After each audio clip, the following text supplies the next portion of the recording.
네, 반갑습니다. 일하는 사람이 필요한 영역들이 많이 있어요. 그런데 제가 생각할 때 요즘 가장 필요한 것 중에 하나가 커뮤니케이션 부분이라서 언어 부분은 정말 중요한 부분입니다.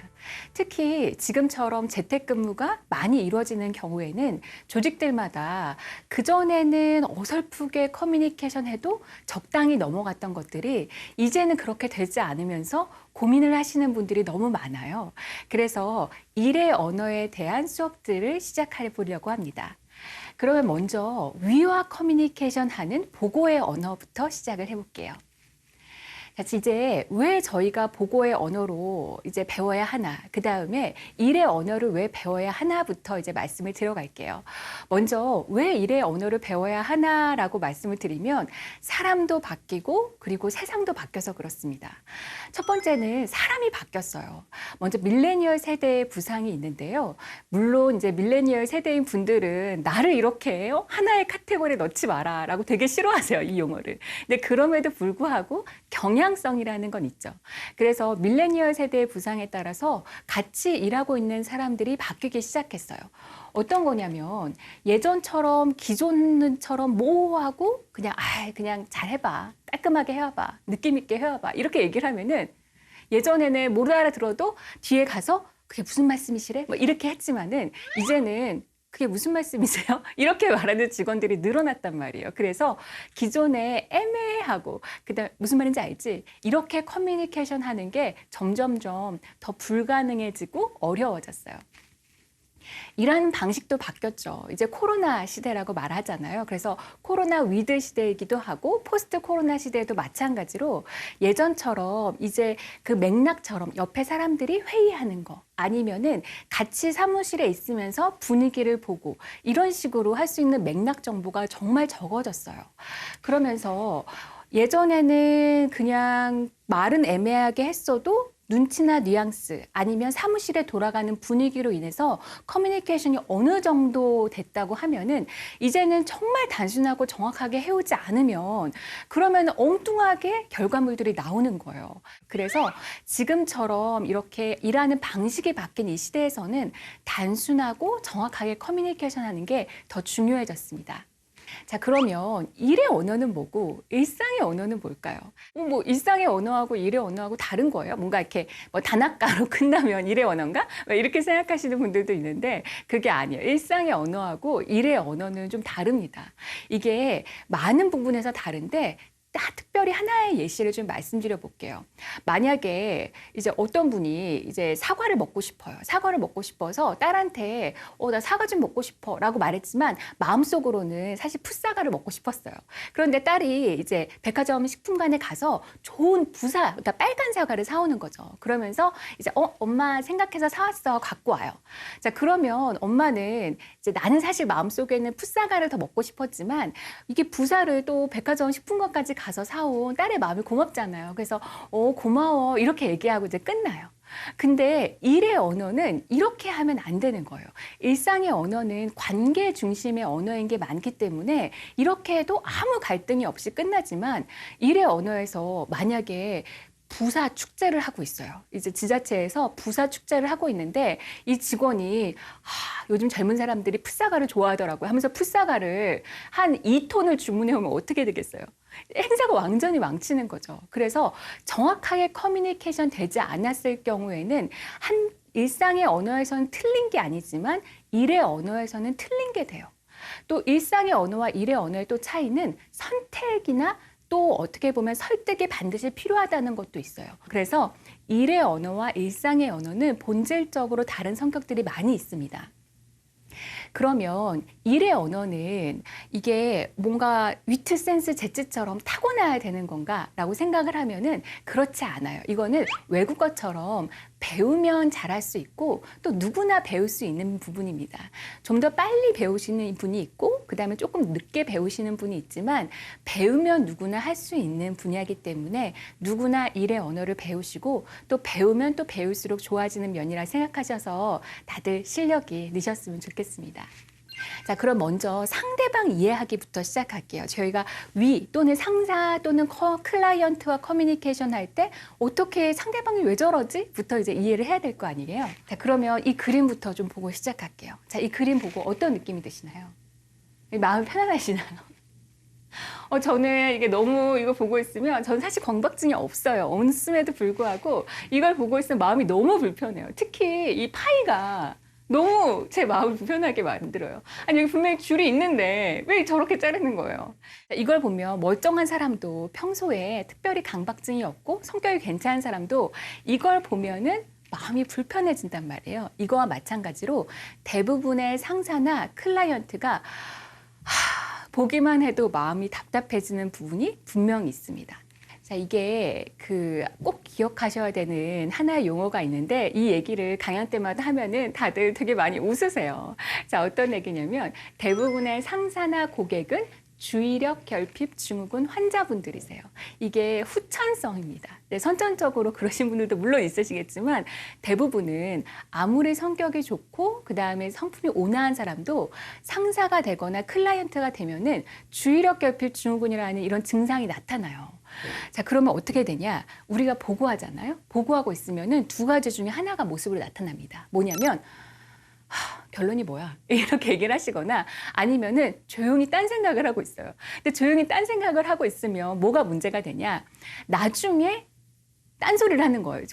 생각해 보세요. 실무자분들은 본인들이 하고 있는 뭐 굵직굵직한 업무가 한 10개 정도잖아요. 물론 자잘한 것까지 합치면 되게 많죠. 그런데 굵직굵직한 걸 차면 10개 정도 돼요. 그럼 만약에 팀원이 5명이면 50개, 10명이면 100개예요. 1시간 후에 있을 미팅 생각, 아침에 사장님이 지시하신 내용, 그다음에 클라이언트가 어제 급하다고 요청했던 내용, 이런 등 것들을 생각한단 말이에요. 그래서 상사들은 항상 머릿속이 복잡하다라고 생각하시는 게 맞습니다. 자, 만약 당신이 어떤 것을 간단하게 설명하지 못했다면 제대로 이해했지 못했기 때문이다라는 말이 있는데요. 제가 더 좋아하는 말은 이거예요. 내가 무슨 말을 했느냐가 아니라 상대방이 무슨 말을 들었느냐가 중요하다. 자, 이 말을 기억하시면서 가볼게요. 자, 안심 첫 문장 30초 두 가지식으로 말하기, 이걸 말씀드리면 저희가 상사나 클라이언트한테 얘기하는 거는 세 가지밖에 없어요. 첫 번째, 자랑. 그 다음에 두 번째는 현황 중계. 세 번째는 도움 요청이에요. 자, 자랑은 뭐냐면 당신이 시킨 일이 이렇게 잘 진행되고 있으니 당신도 당신 상사에게 자랑해라. 이거예요. 그 다음에 현황 중계는 뭐냐면 다 잘 진행되고 있는데 참고로 알아야 될 것들을 말씀드리겠다. 이게 현황 중계예요. 세 번째 도움 요청은 뭐냐면 이걸 뭐 되게 무서워하시는데 그게 아니에요. 지금 이런 문제가 있는데 해결 과제는 이렇다. 도와달라. 이게 그 도움 요청이에요. 그런데 보고를 잘 못하시는 분들은 자랑을 해도 욕을 먹고 현황 중계를 해도 욕을 먹고 도움 요청을 하면 더 욕을 먹어요. 제가 이제 기획실에 있으면서 정말 많은 분들이 경영진한테 이렇게 보고하시면서 정말 혼나시는 걸 많이 봤거든요. 자, 이게 물론 일을 엉망진창으로 하는데 말만 현란하게 해서 인정받는 건 어렵습니다. 그런데 일을 열심히 했는데도 보고를 잘 못해서 부서의 실적을 또는 자기의 실적을 잘 어필하지도 못하고 고생은 고생대로 했는데 아니 왜 일을 그런 식으로 처리해? 라는 소리를 듣는 사람들이 있어요. 그래서 일은 잘하시는데 그걸 효과적으로 전달을 못하시는 분들을 위한 강연입니다. 자, 안심 첫 문장 30초 두 가지식으로 말한다 라고 했을 때 첫 번째 자랑 보고도 이런 게 있어요. 보통 이렇게 무섭게 말하시는 분들의 전형적인 모습을 제가 보여드릴게요. 이제 들어갑니다. 상사한테 들어가요. 팀장님 바쁘세요? 얼굴을 봤을 때 기분이 별로 좋지 않아요. 그래서 왜요? 아, 저 대표님실에서 전화가 왔어요. 왜? 아, 저번 달에 제가 했던 그 A 프로젝트 있잖아요. 일단 기억도 안 나요. 기억도 안 나는데, 근데, 그걸 대표님이 직접 보셨었나 봐요. 그래서? 이렇게 얘기 들었는데, 결론은 뭐냐면, 이제 대표님이 그 프로젝트를 보고서 너무 마음에 들어서 식사 한번 같이 하자. 그래서 약속 잡으려고 전화를 한 거였어요. 자, 이런 좋은 얘기를 이렇게 무섭게 얘기를 해야 됩니까? 그런데 많은 분들이 자기 자랑을 먼저 앞에 넣는 분들이 많아요. 이렇게 이분들은 그 자랑을 먼저 이렇게 앞에 길게 얘기를 하고 그 다음에 얘기를 하면은 내 말이 점점 클라이맥스로 가서 효과적으로 전달될 거다라고 생각을 하지만 이거의 전제는 뭐예요? 상대방이 내 말을 집중해서 들을 거다잖아요. 그런데 제가 아까 말씀드렸죠. 주의력 결핍 증후군 환자들이시고 그다음에 두 번째로는 우리의 말하고 있을 때 기승전결로 안 하면 중간에 딴 생각을 한다고 말씀드렸잖아요. 자, 그래서 앞에 자랑을 얘기를 하다 보면은 자랑인지 얘가 큰 사고를 쳐서 변명하는 건지 알 수 없기 때문에 화가 이미 이렇게 난 상태에서 신경이 날카로워져서 듣게 돼요.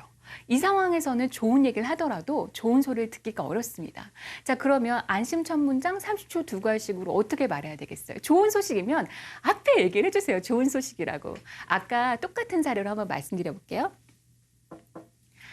팀장님, 저 좋은 소식이 있어서 보고 드리러 왔어요. 안심 첫 문장. 그럼 팀장은 이미 좋은 소식이라잖아요. 그러니까 왜요? 이렇게 듣는 거예요. 그러면은 이제 그때 본론을 얘기하는 거죠. 아, 저번 달에 했던 A 프로젝트 대표님이 너무 마음에 드셔서 식사 한번 같이 하시자고 그렇게 연락이 왔어요. 이제 팀장도 자기 대표님한테 얘기할 때 자기도 얘기해야 될 거 아니야. 아유, 저희 그때 이렇게 힘들었고 저렇게 힘들었고 해야 되니까 되게 집중해서 듣는단 말이에요. 아까 자랑을 앞에 얘기할 때는 내가 이 얘기를 왜 듣고 있어야 되지? 라고 생각하면서 어차피 결론 나올 때까지 하나도 머리에 안 들어요. 그런데 먼저 결론을 듣고 그 다음에 자랑을 얘기하면 그래서 맞아 그랬지. 아, 근데 그때 섭외는 어떻게 했다고 했지? 뭐 이런 식으로 최고로 집중해서 듣게 된단 말이에요. 그래서 안심 첫 문장 30초 두 갈씩으로 자랑을 하셔야 됩니다. 자랑하러 들어갔다가 혼나고 나오시는 분들이 너무너무 많아요. 아마 공감하시는 분들 많으실 거예요. 자, 두 번째 현황 중계인데요. 현황 중계도 너무 무섭게 얘기하는 거예요. 자, 만약에 이제 전화를 걸어서 그 유치원 선생님이 어머니 학부모한테 전화를 걸어서 이렇게 드리는 거예요. 어머니, 시간 괜찮으세요? 왜요? 이렇게 되잖아요. 우리 누구누구가 참 잘하고 있어요. 이렇게 얘기를 시작하면 머릿속에 하나도 안 들어오고 심장이 막 두근두근 거리면서 이게 무슨 일이지? 라는 생각이 든단 말이에요. 처음에 전화 걸 때부터 이러는 거예요. 아, 네, 어머니, 저 누구누구 선생님인데요. 우리 아이 너무너무 잘하고 있고요. 구청에서 식습관 조사하라고 하는 공문이 내려와서 그것 때문에 전화 드렸어요. 시간 괜찮으세요? 이렇게 얘기를 시작하면은 되면 된다고 얘기할 거고, 지금 안 되는데 제가 뭐 저 5시 이후에 연락 드릴게요. 이런 식으로 얘기할 수도 있는 거죠. 이렇게 얘기를 하면은 그렇구나 하고서 이제 처음부터 너무 무서워하지 않고 듣기 때문에 그렇단 말이에요. 자, 직장에서 보고하실 때도 마찬가지예요. 그냥 현황 보고하러 들어가실 때 많이 있잖아요. 그때도 무섭게 들어가지 마시고, 팀장님, 지금 별거 아니고요. 한 3개 정도 지금 여쭤볼 거 있어가지고 간단한 현황 보고 드리려고 하는데 지금 시간 괜찮으세요? 급한 건 아니에요. 이렇게 얘기를 하시면 듣는 사람도 뭔데? 이거 3건이에요. 그래, 그럼 지금 금방 얘기해. 라고 이렇게 편안하게 갈 수 있단 말이에요. 그런데 팀장님, 시간 괜찮으세요? 이렇게 되면은 이미 분위기가 안 좋아집니다. 그래서 안심 첫 문장 30초 두 갈씩으로 얘기해 주세요.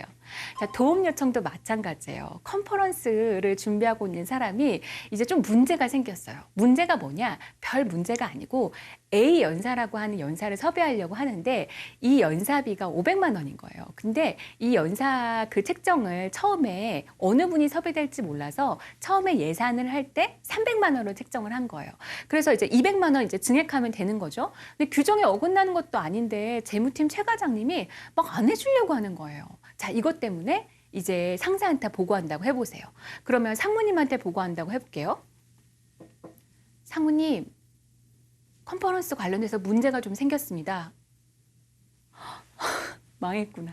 이런 생각이 들어요. 그 다음에 왜? 저희 A 연사 말인데요. 좀 문제가 생겼어요. 안 온대? 이렇게 되는 거예요.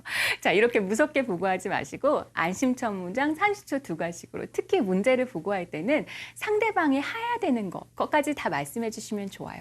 자, 제가 아까 똑같은 경우로 말을 해볼게요. 안심 첫 문장. 상무님, 저 A 컨퍼런스 관련돼서 다 잘 진행되고 있는데요. 연사 관련돼서 200만 원 예산 초과 이슈가 있어서 보고 드리러 왔어요. 그래. 왜 뭔데요? 이렇게 된단 말이죠. 아니면 해야 될 것까지 말해주면 더 좋아요. 상무님, A 컨퍼런스 관련돼서 다 잘 진행되고 있는데요. 200만 원 정도 예산 초과 이슈 때문에 재무팀에 전화 한 통 해주셨으면 해서 왔어요. 왜? 뭔데요? 뭔데요? 이렇게 얘기가 되면은 아주 분위기가 좋게 넘어갑니다. 그래서 어떤 분들은 자랑을 하러 들어가도 욕을 먹고 어떤 분들은 도움 요청을 하러 들어가도 아유, 우리 김대리 고생 많아. 뭐 도움 필요하면 언제든지 또 말해. 이렇게 격려받으면서 나오시는 분들이 있어요. 자, 안심 첫 문장 30초 두 가지를 꼭 기억해 주세요. 자, 두 번째는 정확한 대답을 하시고 질문을 하시라는 겁니다. 자, 정확한 대답을 한다고 얘기를 하면 이제 본인들이 이렇게 억울하다고 생각하세요. 분명히 물어본 걸 대답했다. 그런데 막 짜증을 내더라. 이렇게 생각하신단 말이죠. 자, 분명히 물어본 거에 분명히 대답하지 않는 분들이 너무 많습니다. 제가 예시를 보여드릴게요. 자, 이런 경우요. 김대리, 아침 먹었어요? 오늘 조찬회의가 있었어요. 먹었다. 안 먹었다. 알 수가 없죠. 근데 김대리는 나름대로 자기가 대답을 한 거예요. 어떤 거냐면 조찬회의잖아요. 조찬. 그러니까 아침밥을 먹었다라는 의미로 조찬회의가 있었어요 라고 대답했어요. 반대도 마찬가지예요. 지금 김 대표님이 아니라 김대리잖아요. 보통 조찬회의 담당하는 실무자가 아침을 먹나요, 안 먹나요? 못 먹어요. 이제 새벽까지 나오느라고 먹을 시간이 없기도 하고 그 대표님들하고 뭐 임원들이 여기서 뭔가 식사하고 계신데 같이 옆에서 먹고 있지 않는단 말이에요. 이게 진행해야 되니까 끝나고 나서 먹든지 해요. 그러니까 안 먹었다라는 의미로 조찬회의가 있었어요 라고 말한 거예요. 둘 다 되기 때문에 듣는 사람은 무슨 말인지 몰라서 결국 다시 물어봐야 돼요. 자, 이런 경우 있어요. 카탈로그 언제 완성되나요? 네, 방금 디자이너한테 넘겼습니다. 초반이에요? 중반이에요? 후반이에요? 그것도 모르겠어요. 대답하는 사람은 전후 맥락을 다 알고 있기 때문에 이게 대답이죠. 그러나 상대방은 그걸 모르는 상태에서 그럼 언제 되는 거예요? 라고 다시 물어봐야 돼요. 자, 이거는 물어본 거에 정확하게 대답을 하지 않는 겁니다. 해외 출장에 항공편과 숙박 잘 예약돼 있나요? 네, 여행사에 얘기했습니다. 여행사 얘기하면 되는 거예요? 자리가 늘 있나요? 아니죠. 그러니까 자기는 대답이라고 생각하지만 대답이 아닌 것들이죠. 자, 정확하게 물어봤는데 물어본 거에 대답하지 않는 분들이 너무 많아요. 자, 그러면 이건 어떻게 대답해야 되냐? 김대리 아침 먹었어요? 네, 먹었어요. 오늘 조찬회의가 있었거든요. 아니요, 안 먹었어요. 오늘 조찬회의가 있었거든요. 두 번째도 마찬가지예요. 카탈로그 언제 완성되나요? 2주 정도 걸려요. 방금 디자이너한테 넘겼거든요. 되셨죠? 자, 세 번째, 해외 출장에 항공편과 숙박 잘 예약돼 있나요? 근데 이렇게 대답하는 게 왜 그러냐면 확인 안 해봤어요. 확인 안 해봐서 모르겠는데요 라고 말하려니까 자기가 너무 바보 같은 거예요. 그래서 한 대까지 얘기하는 거예요. 여행사 얘기했어요까지 얘기하는 거예요. 자, 이렇게 얘기하지 마시고 그냥 정확하게 얘기를 해주시면 돼요. 자, 항공편에 숙박 잘 예약돼 있나요? 확실히 몰라요. 자, 그럼 뭐라고 하냐면 지금 바로 확인해 볼게요. 여행사에 요청은 했는데요. 지금 확실히 다 컨펌 됐는지 지금 한번 전화해 볼게요. 이러면 되는 거지. 자기가 알고 있는 것까지만 살짝 대답해서 상대방이 눈치 못 채기만을 기다리고 그러시면은 결국 상대방은 다시 물어봐야 돼요. 이게 커뮤니케이션이 정확하지 않은 것도 문제지만 저 사람이 꼼꼼하게 일을 처리하지 않는다는 생각이 들어요. 그리고 자기는 이렇게 말을 안 한다라고 생각하시는 분들은 아닙니다. 정말 난다긴다 하는 임원분들도 경영진한테 보고할 때 한 80%가 이렇게 대답하세요. 그래서 본인이 경영진한테 보고하거나 상사한테 보고했는데 처음엔 기분이 좋으셨는데 한 조금 지나면 막 화를 막 내시는 분들이 있어요. 자, 그런 분들은 계속 물어봤는데 계속 다른 대답을 하시는 거예요. 자, 그래서 물어본 거에 정확하게 대답하시는 거. 이거는 꼭 습관을 가지셔야 돼요. 그리고 나는 그렇게 말 안 해라고 생각하지 마시고 80% 이상이 그것도 정말 실무자 때 일 잘하기로 유명하신 분들도 이렇게 실수를 하시니까 의도적으로 고치시는 게 좋습니다. 자, 회사는 숫자와 해석으로 얘기를 하는 거예요. 회사에 부사는 쓰는 게 아니죠. 회사에서 곧, 상당히, 매우, 최선을 다해, 심각하게, 신중히는 아무 뜻이 아니에요. 이 제안서 언제 완성되나요? 금방 됩니다. 저 언제 승진되나요? 곧. 아무 쓸데없는 말이죠. 그래서 부서원은 아무 의미도 아니에요. 그래서 항상 숫자로 얘기해 주셔야 됩니다. 자, 기획서 완성하는데 얼마나 걸려요? 3시간 정도요. 5시까지 드릴게요. 이번 1, 4분기 매출이 어떤가요? 좋습니다. 지난 분기 대비 7% 성장했어요. 자, 이렇게 얘기하는 거죠. 그런데 주의할 점은 뭐냐면 숫자만 얘기하시는 거. 특히 엔지니어 부분에 있는 분들이 이런 실수를 많이 하세요. 숫자만 얘기하는 거예요. 왜냐하면 본인은 그 숫자가 무슨 의미인지 아니까요. 그런데 상대방은 그 숫자가 무슨 의미인지 모른단 말이에요. 자, 1사분기 매출이 어때요? 15% 성장했어요. 자, 좋은 소식이에요? 나쁜 소식이에요? 모르죠. 왜냐하면 매년 30%씩 성장했다고 하면 반토막이 난 거고 3%씩 성장했다라고 하면 5배 늘어난 거기 때문에 너무 좋은 소식이죠. 본인은 15%가 무슨 의미인지 알지만 상대방은 모르기 때문에 숫자에다가 해석을 넣어줘야 돼요. 자, 지난 분기 대비 15% 성장했어요. 원래 전망치인 7%보다 2배나 높은 수치입니다라고 해석을 항상 넣어주셔야 돼요. 특히 성과 보고서 같은 거를 하시거나 클라이언트한테 자기네들 성과를 어필할 때 거기에 숫자만 쓰시고 마시고 반드시 거기에 해석을 넣어주셔야 되는 거예요. 이번에 무슨 어워드에서 1등 했어요. 1등 했으니까 좋은 거겠네요. 축하드립니다. 이렇게 되는 거죠. 근데 거기에 해석을 넣어주는 거죠. 어디에서 1등 했는데 이게 아시아 기업 중에 최초고 경쟁사 어디는 10년 동안 도전했는데 못했던 거다라는 식으로 해석을 넣어줘야 그런 거였어요? 이렇게 된단 말이에요. 그래서 숫자를 얘기하시고 항상 해석을 같이 넣어주시는 걸 습관화하시면 좋습니다. 자, 그리고 저는 질문을 잘 하라고 말씀을 드리는데요. 상사가 어떤 걸 지시했을 때 여러분들이 그게 어떤 의미인지 정확하게 알아차릴 가능성이 별로 없어요. 왜냐하면 상사의 머릿속에 있는 거를 우리가 정확하게 알 수가 없잖아요. 그런데 대부분 질문을 못하고 그냥 나오세요. 그러면 이제 비극이 펼쳐지는 겁니다. 자, 이런 경우가 있다고 해보세요. 이제 대표님이 외부에 나갔다 오셨더니 뭐에 기분이 상하셨어요. 그러면서 우리 회사 홍보가 너무 올드한 것 같다라고 뭐라고 하셨어요. 자, 그러면 보통 홍보를 담당하는 그런 매니저분이 그거에 대해서 어떤 의미신가요? 라고 좀 이렇게 줄여와야 되는데 대부분은 특히 조직이 크면 클수록 무서우니까 네, 알겠습니다. 저희 고민해서 다음 주에 다시 보고 드리겠습니다 하고 나와요. 자, 그러면 이분의 수첩에는 뭐밖에 없냐면 우리 회사 광고 너무 올드함, 감각적으로 바꿀 필요, 이 2줄밖에 없어요. 자, 그리고 나서 직원들을 불러 모읍니다. 우리 대표님이 우리 회사 홍보가 너무 올드하고 감각적이지 못하다고 하셨어. 무슨 말인지 알지? 내일까지 좋은 아이디어 가져와봐.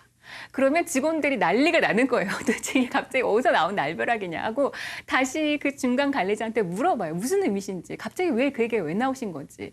근데 중간 관리자도 자기가 들은 게 없기 때문에 말을 해줄 수가 없는 거예요. 그냥 똑같은 말을 반복하는 거죠. 그러면 당신이 좋아하는 게 뭔지 몰라서 다 준비했어요 라는 식으로 다 준비를 해야 돼요. 자, 그렇게 되면 직원들도 알아요. 내가 이걸 하면서도 나머지는 그냥 완전히 혼날 것 같은데 라는 생각을 하면서 이거 진짜 괜히 하는 것 같은데 라는 생각을 하지만 어쨌든 답이 없으니까 해서 가요. 그러니까 직원들 사기도 떨어지죠. 고생은 하지만. 이걸 가지고 대표님한테 보고를 하면 대표님이 바로 이런 걸 원했어 라고 생각하시나요? 아니에요. 그 A부터 Z까지 해온 걸 보면서 그 중에서 몇 개를 가지고 내가 바로 이런 걸 하지 말라는 거야. 내가 딱 싫어하는 거야. 막 이런 식으로 이렇게 하면서 혼날 가능성이 높단 말이에요. 중간 관리자가 일을 그렇게만 제대로 줄여줘도 훨씬 워라밸이 됩니다. 자, 그러면 어떻게 질문하냐? 우리 회사 광고가 왜 이렇게 올드하고 감각적이지 못해? 좀 어떻게 좀 고쳐봐! 라고 혼났어요. 자, 그러면 어떻게 해야 되겠어요? 질문해야죠. 첫 번째, 이분의 머릿속에 생각하는 감각적이라는 카테고리를 찾아야 돼요. 그래서 네, 맞습니다. 안 그래도 저희 광고가 너무 올드하다라는 좀 평이 있었습니다. 저희도 반성하고 있었습니다. 하면 좀 혼나죠. 괜찮아요. 처음에 좀 혼나면 돼요. 자, 그리고 그러고 나선 여쭤보는 거죠. 최근에 보셨던 광고나 홍보 중에서 좀 눈에 들어왔던 거 있으신가요? 라고 말하면 뭐 이런 거 있잖아 라고 말을 하실 수도 있고 아무 생각이 없으실 수도 있어요. 아무 생각이 없으면 어떻게 해요? 그러면 본인이 하나씩 얘기를 해보는 거죠. 이런 광고는 어떠셨어요? 기억이 안 난다 하시면 이렇게 보여드리는 거죠. 이런 광고는 어떠셨어요? 야, 이거 너무 애들 같지 않니? 그럼 또 다른 유형을 보여드리는 거죠. 이런 건 좀 어떠세요? 그래, 이건 좀 괜찮다. 이런 식으로 하게 되면은 이분의 머릿속에 감각적이라고 하는 카테고리를 알 수가 있어요. 자, 그러면 여기에 카테고리를 알게 되었으면 이제 범위도 아는 거죠. 그럼 이번 기회에 저희 전사 광고 홍보를 확 다 바꿔볼까요? 아니면 다음 달에 저희 신제품 출시하는데 그거부터 한번 적용해 볼까요? 라고 말하면 대표님이 다 바꾸라 얘기할 수도 있고 회사가 어려운데 무슨 다 바꾸고 있냐고 다음 달부터 해보고 반응을 보고서 이제 결정해야지 라고 할 수도 있어요. 자, 그러면 혼나긴 혼났지만 두 가지 중요한 거 알았어요. 이분이 생각하는 감각적. 그다음에 전부 다 하는 게 아니라 다음 달에 맞춘 걸 짜오면 되는 거예요. 자, 이렇게 하면 업무의 10분의 1로 줄어들게 되죠. 그래서 중간 관리자분들 무섭으시겠지만 뒤에 토끼 같은 우리 부서원들을 생각하셔서 용기를 내서 질문을 하시길 바랍니다. 자, 일의 언어 중에서 많은 분들이 가장 어려워하시는 보고의 언어에 관련돼서 말씀을 드렸어요. 근데 제가 정말 기억하셔야 되는 팁들을 말씀드렸습니다. 뭐냐면 30초 두 갈씩으로 꼭 말씀하셔야 된다는 거. 그 다음에 또 하나는 어떤 거냐면 정확히 물어본 질문에 정확하게 대답해야 된다는 거. 다른 대답하는 게 많다고 말씀을 드렸죠. 그 다음에 숫자 플러스 해석으로 말씀해 주셔야 된다는 거. 그 다음 마지막으로 제대로 된 질문으로 일을 10분의 1로 줄이시라는 거. 이걸 말씀드렸습니다. 바로 업무에 적용하실 수 있을 거라고 생각해요. 감사합니다.